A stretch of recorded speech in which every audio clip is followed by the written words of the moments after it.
Pickles to Pittsburgh, the sequel to Cloudy with a Chance of Meatballs. Written and colored by Judy Barrett. Drawn by Ron Barrett.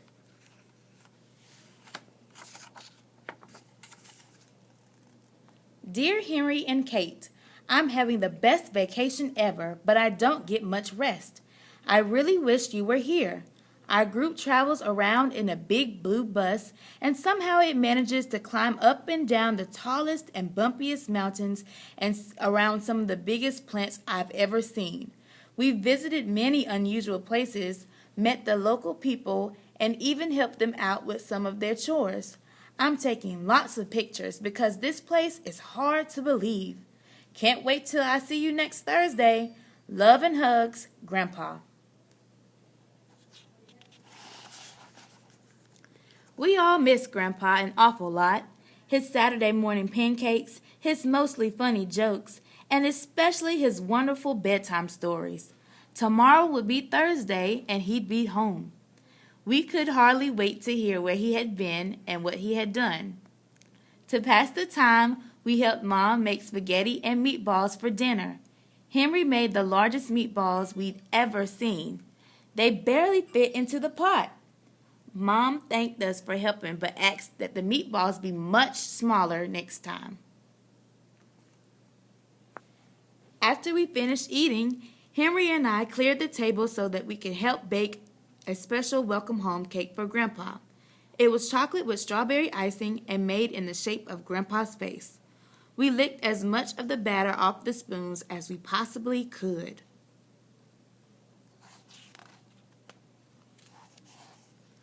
I took Grandpa's postcard up to my room and put it on the little table beside my bed.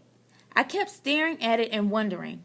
The lamplight made bright a photograph of a wonderful place that seemed somehow familiar. I said good night to it and drifted off into my dreams. Surrounded by milky blue skies and with Henry as my co-pilot, we carefully steer our plane through large puffs of mist. Soon we find ourselves soaring over an island, a very lumpy island. From the air, it looks like a gigantic feast. Immense vegetables, salads, and desserts lie beneath us. The mountains look like huge loaves of bread. We decided to take a closer look and prepare ourselves for a bumpy landing.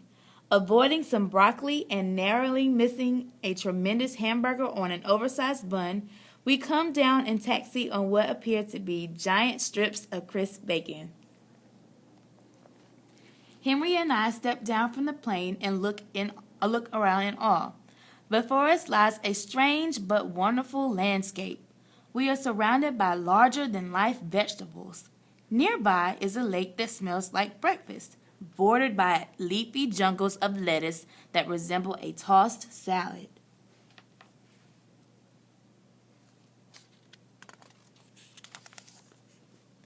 We try to keep our balance as we walk around the top of a gigantic bagel and past a forest of towering carrots. One is pierced by a tunnel large enough for a car to drive through.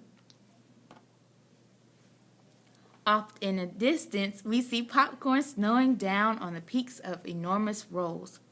Way above our heads, high up in the trees that look like broccoli, chubby birds are nesting in huge shredded wheat biscuits.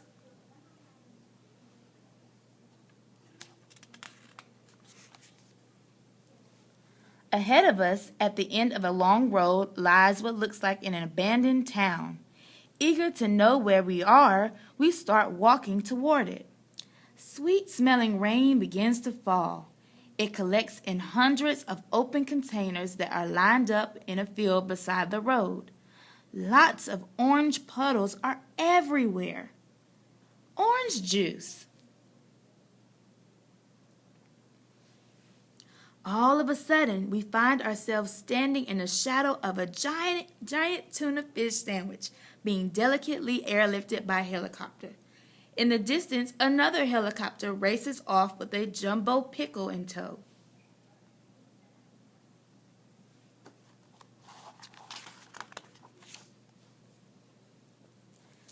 When we reach what is left of the town, we see the remnants of a sign welcoming us to a place called Chew and Swallow. Somehow I know I've heard that name somewhere before. We walk through the entire town in amazement.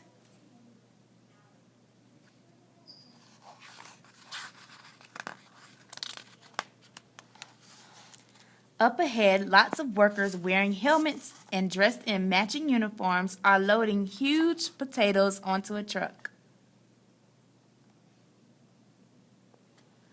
Other trucks sag under the weight of immense artichokes, enormous eggplants, and massive peas and carrots. Foot-long veal cutlets are stacked up to be packed for shipping.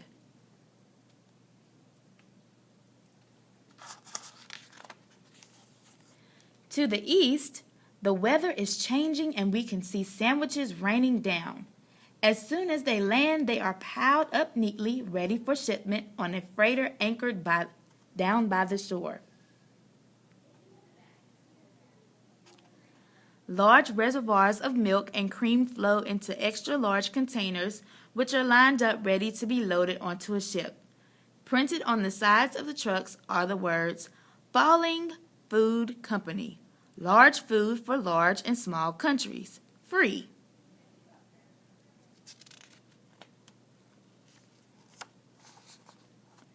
One of the workers tells us that Chew and Swallow used to be a very ordinary little town, except that instead of weather, food rained down from the sky for breakfast, lunch, and dinner. Back then, he says, by some quirk of nature, the falling food grew larger and larger. Storms of gigantic food threatened normal life, so the people took their belongings and sailed away to a new land on rafts made of huge slices of stale bread.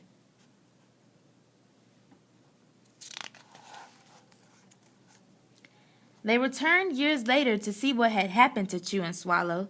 They discovered an endless food supply and decided to create the Falling Food Company. Now, daily shipments are made to all parts of the world, from the smallest towns to the largest cities. As soon as the food lands, it is wrapped, boxed, bottled, or packaged and sent out to people who need it.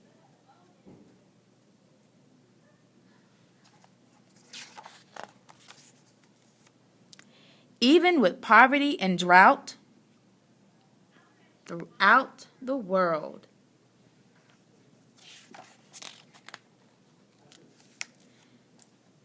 there is always enough food for everyone. Henry and I think this is a great idea. We wish we could stay and work here, but I don't think they hire kids. It's getting late and we hate to leave, but we really have to be heading home. Mom's expecting us for dinner. The workers give us a 2-foot-wide chocolate chip cookie, which we carry back to the plane. It just barely fits through the door.